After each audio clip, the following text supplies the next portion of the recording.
अस्सलाम वालेकुम मेरी जान। तो मेरे बच्चे अभी हमें बात करनी है चैप्टर नंबर आपका 10th क्लास फिजिक्स का 15 इलेक्ट्रोमैग्नेटिज्म।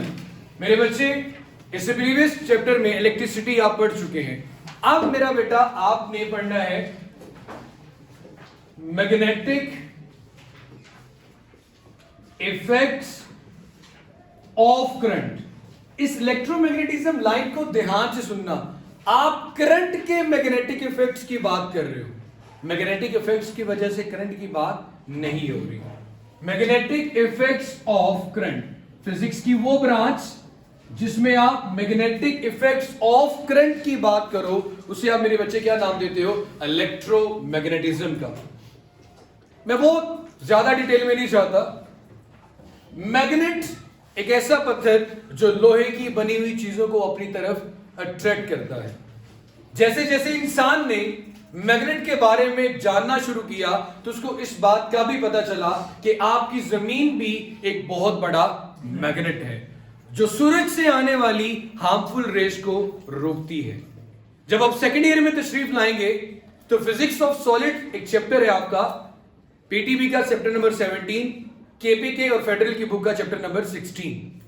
उसमें एक टॉपिक होगा मैग्नेटिक प्रॉपर्टीज ऑफ सॉलिड, जिसमें जाके आपको ये चीज पता चलेगी कि जहां पे भी कोई चीज जैसे कि इलेक्ट्रॉन मोशन में है वहां पे मैग्नेट मौजूद है। वहां पे मैग्नेट क्या है? मौजूद है। और अगर हम इंग्रेडिएंट्स की तरफ चले इस यूनिवर्स के, इस मैटर के इंग्रेडिएंट में, तो एटम आता है। तो एटम के न्यूक्लियस में प्रोटॉन मौजूद है और ऑर्बिट्स में जो चीज मूव कर रही है वो क्या होता है? इलेक्ट्रॉन। इसका मतलब है फिर हर चीज मैग्नेट है, क्योंकि हर चीज किससे मिलकर बनी हुई है? एटम से। लेकिन कुछ जगहों पे मैग्नेटिक मटेरियल और मैग्नेटिक प्रॉपर्टी शो हो रही हैं और कुछ जगहों पे नहीं हो रही। आयरन, कोबाल्ट और निकल, ये तीनों वाहिद अच्छे मटेरियल हैं जो मैग्नेट की तरफ अट्रैक्ट होते हैं। पानी क्यों नहीं होता? ये सारी चीजें आप वहां पे जाके, वहां पे एक डोमेन थ्योरी आएगी जो इसको फर्दर एक्सप्लेन करेगी। फिलहाल हम अपने कंटेंट के अकॉर्डिंग रहते हैं और छोटी सी बात ऑब्जर्व करते हैं। आपको मैग्नेट के बारे में, परमानेंट मैग्नेट जैसे कि आप यूज करते हो, इस चीज का पता होगा कि उसका एक पोल नॉर्थ है और दूसरा साउथ है। दो सेम पोल नॉर्थ के सामने नॉर्थ लाया जाए तो हमेशा रिपल्शन होती है। ऑपोजिट पोल नॉर्थ के सामने साउथ पोल आ जाए तो हमेशा अट्रैक्शन होती है, मतलब एक दोनों एक दूसरे के करीब जाते हैं।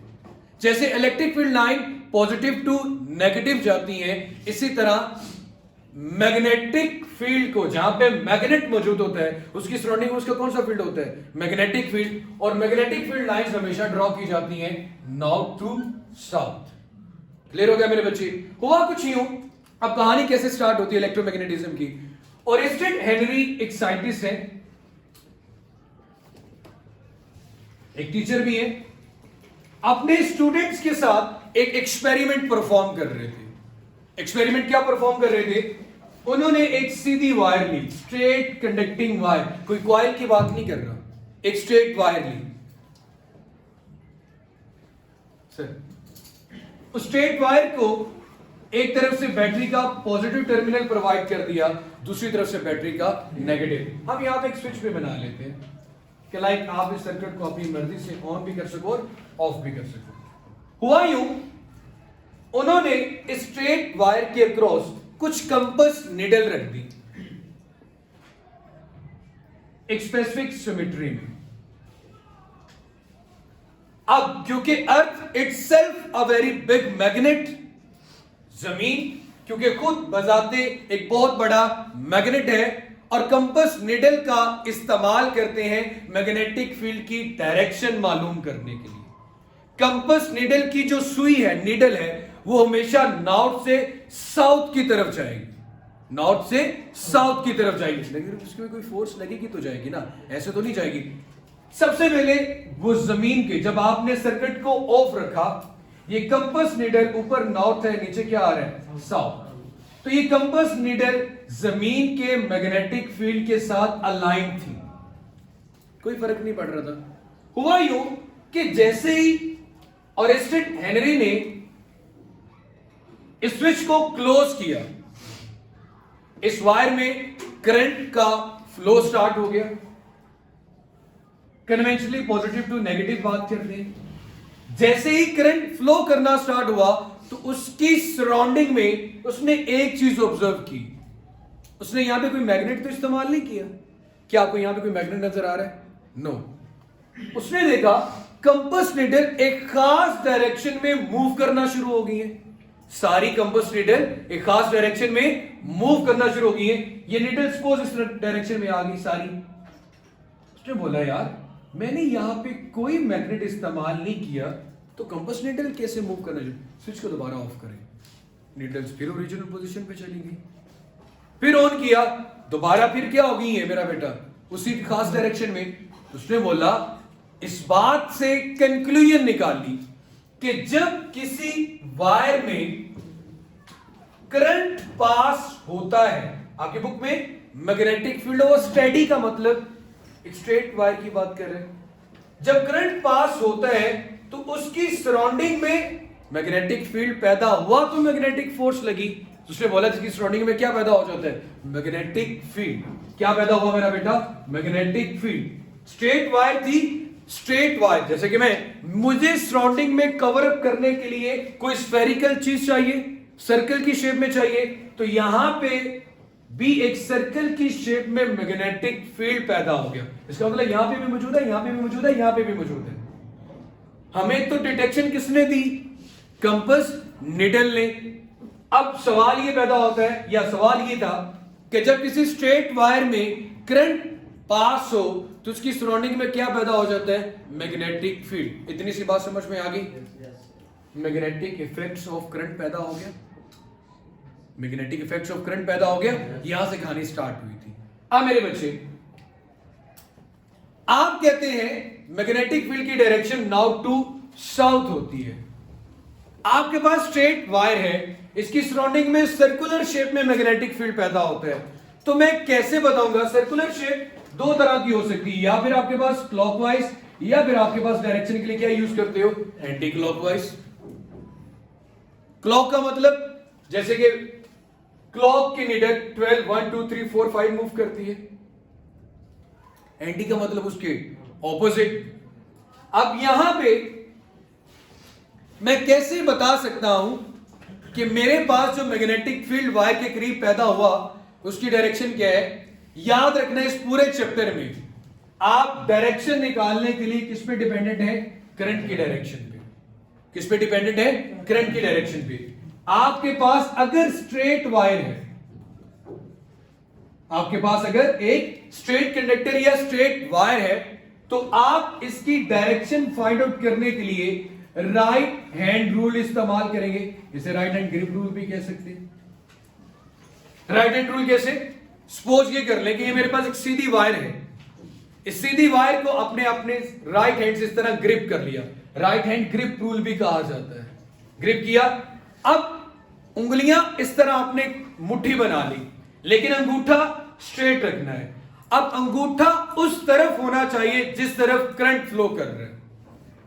करंट डाउनवर्ड आ रहा है, ये चीज आ गई। अब ये देखिए, कर्लिंग ऑफ द फिंगर आपको बताएगी डायरेक्शन ऑफ मैग्नेटिक फील्ड। अब इसने कर अगर मैं इस तरह से लेके आऊं तो ये क्लॉकवाइज नहीं है, ऐसे अगर चीज मूव करेगी। इट मींस अगर किसी कंडक्टर में, मैं इसको आसान लफ्जों में करता हूं, किसी कंडक्टर, ये कंडक्टर है, अगर किसी कंडक्टर में करंट की डायरेक्शन डाउनवर्ड हो, उसमें जो उसकी सराउंडिंग में मैग्नेटिक फील्ड पैदा होता है वो क्या होता है? Clockwise. And these are the facts जो आपको पता होने चाहिए। और अगर किसी कंडक्टर में करंट डाउनवर्ड की बजाय अपवर्ड डायरेक्शन में मूव करता है, अपवर्ड डायरेक्शन में मूव करता है, तो मेरा बेटा फिर उसकी डायरेक्शन क्या होनी चाहिए? Anti clockwise. क्लियर हो गया मेरे बच्चे? कोई मुश्किल परेशानी? ओके। अब मेरी जान, आपका पेज नंबर 171 केपी बुक नजर आ रही है आपको? करंट जीरो है तो एरो बिल्कुल फॉरवर्ड डायरेक्शन में नजर आ रहे होंगे। जैसे ही करंट पास होना शुरू हुआ तो कंपास नीडल एक खास डायरेक्शन में मूव करना शुरू होगी मेरा बेटा। और अगर आप करंट की डायरेक्शन भी रिवर्स करोगे तो उसकी डायरेक्शन भी क्या हो जाएगी? रिवर्स हो जाएगी। क्लियर हो गया मेरी जान? फिर आपको राइट हैंड रूल भी नजर आ रहा है मेरा बेटा.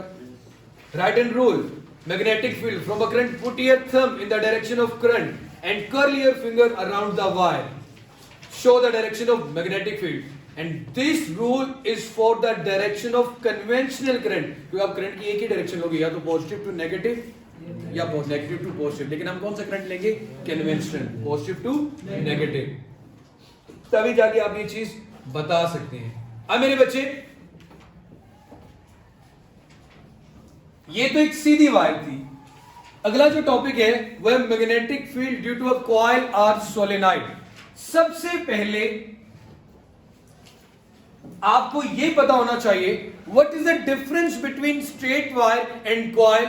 या कॉइल को क्या कह रहे हैं? सोलेनॉइड. सीधी एक लंबी वायर है तो स्ट्रेट वायर होगी. उसी वायर को आप अपनी उंगली पे लपेट लो, रिंग की शेप बन गई, सर्कुलर शेप बन गई, वाउंड वायर होगी. और वाउंड वायर को क्या नाम देते हैं? कॉइल भी कहते हैं, सोलेनॉइड भी कहते हैं. और मेरे बेटे इसको क्या कहा जा रहा है? यही चीज है. इसे इंडक्टर भी कहते हैं. क्या कहते हैं मेरा बेटा? इंडक्टर. जिस तरह आपने कॉइल्स बनाई होती है ट्रांसफार्मर में, तो वो किसको रिप्रेजेंट करता है? इंडक्टर को. अब जरा गौर करना, सारा कॉन्सेप्ट बिल्कुल सेम है. यहां से कितना पोर्शन आ रहा है बेटे? ये आ रहा है पोर्शन जिस पे रेस किए. मैं यहां पे एक कॉइल ही बल्कि डिफरेंट कॉइल्स ले लूंगा. लो भाई, अब इसमें जब करंट पास होगा तो डेफिनेटली इसकी सराउंडिंग में भी क्या पैदा होगा? Magnetic field. अब मैं किस वायर को हाथ में पकड़ूं तो मैग्नेटिक फील्ड निकालूं? मेरे लिए मुश्किल हो जाएगा ना राइट हैंड ग्रिप रूल. अब भी राइट हैंड रूल इस्तेमाल हो रहा है, लेकिन अब थोड़ा अलग. यहां पे आपने कर्ल से रिप्रेजेंट किया मैग्नेटिक फील्ड बी को, और थंब से इंडिकेट किया किसको मेरा बेटा? करंट को. अब यहां पे आपने क्या करना है? Curling of the finger. Straight wire को ऐसे पकड़ना है या फिर ऐसे पकड़ना है. मैंने कहा था आप किस पे डिपेंड होंगे? करंट की डायरेक्शन पे. अगर इन कॉइल्स में करंट की डायरेक्शन यूं आ रही है, सही है मेरे भाई, तो आप क्या करोगे? अपनी कर्लिंग ऑफ द फिंगर्स को उस करंट की डायरेक्शन में लेके जाओगे. ऐसे ऊपर से नीचे की तरफ जा रहा है तो ऐसे, और नीचे से ऊपर की तरफ आ रहा है तो वायर को ऐसे पकड़ोगे. सपोज अगर ये ऊपर से नीचे की तरफ जा रहा है तो मैं इसको ऐसे पकड़ूंगा. मेरा जो थंब है सोलेनॉइड में और कॉइल में, जो थंब है वो इंडिकेट करेगा नॉर्थ पोल को. किसको इंडिकेट करेगा? नॉर्थ पोल को. तो अगर थंब इस तरफ आएगा तो ये नॉर्थ पोल होगा, तो डेफिनेटली ऑपोजिट पोल में क्या आएगा? साउथ. और अगर थंब इस तरफ आ रहा है तो ये नॉर्थ और ये फिर क्या होगा? साउथ. कोई मुश्किल है मेरा बेटा? क्लियर हो गया मेरे बच्चे? सो ये हमारा टॉपिक था मैग्नेटिक इफेक्ट्स ऑफ करंट या magnetic field due to a straight और कंडक्टर वायर या स्ट्रेट कंडक्टिंग वायर, और दूसरा magnetic field due to a solenoid. So इंशाल्लाह कल मेरा बेटा, आज तो कल बात करेंगे about the force acting on a conductor, और उसके बाद एक टॉर्क का इसलिए पढ़ते थे क्योंकि हमें वो डीसी मोटर को समझना होता है, और उसी के साथ फिर हम ट्रांसफार्मर और म्यूचुअल इंडक्शन भी देखेंगे. अपना ख्याल रखिएगा, खुश रहें, आबाद रहें. अल्लाह हाफिज़.